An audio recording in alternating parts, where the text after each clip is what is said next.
Welcome to the Tech Egg. Don't get scrambled. Enjoy the video. You start by building 3 core databases so the workspace scales: tasks, projects, and clients.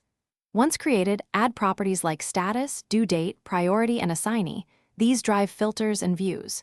Next, relate tasks to projects and clients so records sync automatically.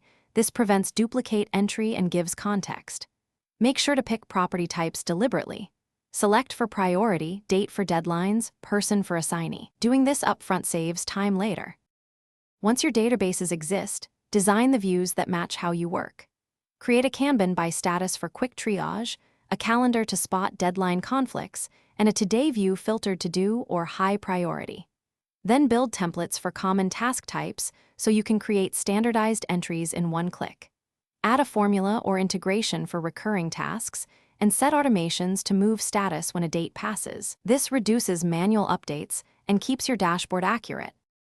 Finish by assembling a single dashboard that surfaces linked databases.